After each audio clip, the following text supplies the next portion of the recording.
Hello and welcome finally to the range for the promised Mad Minute with single shot black powder.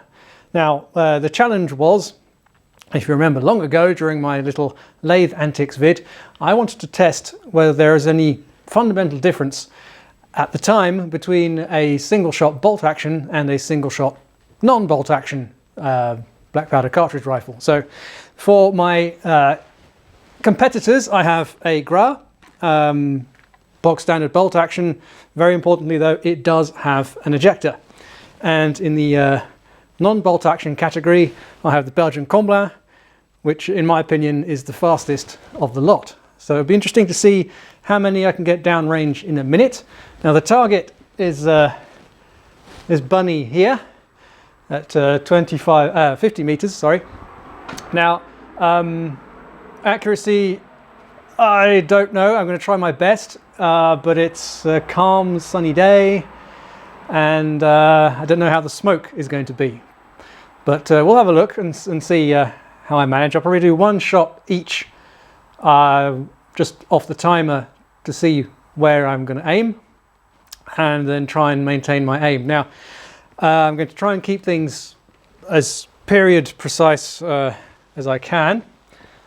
So I have here a cartridge pouch, so I will be shooting, opening, grabbing a cartridge, loading and shouldering again, because there was none of this back in the day. And yeah, we'll see how it goes. I've got a shot timer on my phone, which I hope I'll be able to hear through the booming, and yeah, I'm curious to see how it goes.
So what do we reckon? Not really a stellar performance, was it? It was 8 definite shots. The 9th, maybe I'll let you decide whether I can have that or not. I think it was after the beep.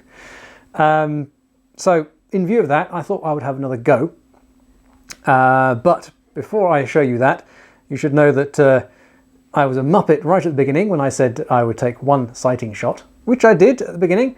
But my rear sight was like this, which is the stowed position. And therefore lines up at about 350 meters, and I didn't hit the target. And then I actually realized and paid attention to what I was doing, flipped it forward to the battle sight, which is up to 200 meters, and then I was slap bang in the middle. That means that I had fired 2 shots to sight and 9 shots in the first series.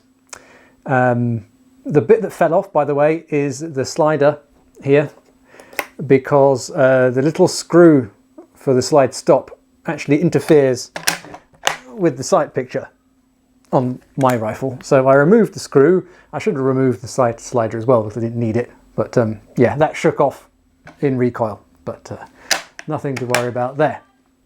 So let's see how I got on.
I've got another one off. So here's the result. 1, 2, 3, 4, 5, 6, 7, 8, 9. That was my ranging shot. Oh, a nice line. Shame about those two, but not too bad considering the speed and the hassle. Right, patch up. Comblan next. So that was much better. Far quicker off the mark and gone to a nice rhythm. There was two little sticky cases at the beginning, but I don't think that really had much of an influence. However, since I only brought 20 cartridges, that waste of a cartridge at the beginning in the sighting series meant that I was one short at the end. So I had 6 seconds to spare. I reckon I could have got that 10th shot off easily. So there we go. I'll take the score as 10 for the Gras. Now, let's see what the Comblan does.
Now apologies, there seems to have been a microphone failure at the time. Anyway, on the left there is the ranging shot. 1, 2, 3, 4, 5, 6, 7, 8, 9, 10. And that one I winged to the side, I saw it go, but never mind. But altogether, actually a tighter group than with the Gras. So there we go, 10 rounds as well, and I was actually extremely surprised because I had no idea how many I fired until I counted up the cases afterwards. I fell into a rhythm straight away with it, and it was very easy, and it felt a lot faster than it obviously was. I will still put this ahead of the Gras anyway, simply because of the results on the target, and also it was far less tiring. I could have gone on probably another minute without any problems. I think accuracy, simply down to the fact that basically you bring it straight down, you can open it, take your carefully prepared dummy, you can chuck it in. If it's not in all the way, it doesn't matter because there's a little ramp on the top of the breech block which will just push in the cartridge the rest of the way. And you can bring it straight up again and you fire. This compared to a bolt action, especially these first gen bolt actions which have no primary extraction. You fired your shot, you've got to bring it down, you've got to throw it over to the side, bring it back. Actually, despite the relatively large opening, the cartridges are also humongous. So you can't just sort of chuck it in and hope for the best that it goes in. You still have to feed it a little bit. And then you can carry and roast, and you have to push that on down and then bring it up. And so you've got far more chance to wobble, as you can see on the target. I had far more lateral spread. I think it's partly because you're doing all this stuff and then you bring it up and you're still wobbling. So yeah, it was an interesting experiment. And you see in period reports when they're testing different firearms that they will have fired far more shots than 10 rounds a minute. But for example, I was reading recently a report on the Snyder, and there, when they're testing it against other systems, they clearly state that the rounds are laid out prepared.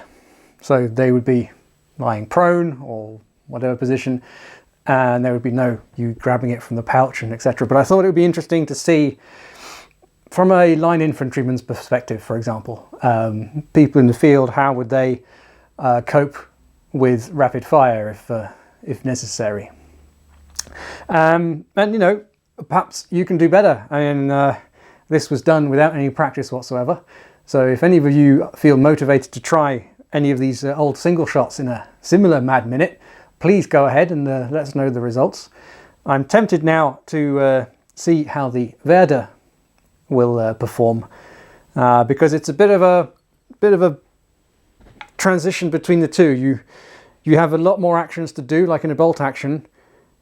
However, it's all more or less in line. So I think I'm going to have to gear up for that one and see how well that performs. So there you go. I hope you enjoyed Ye Olde Mad Minute, and who knows, maybe I'll do a few more with some other single shot rifles.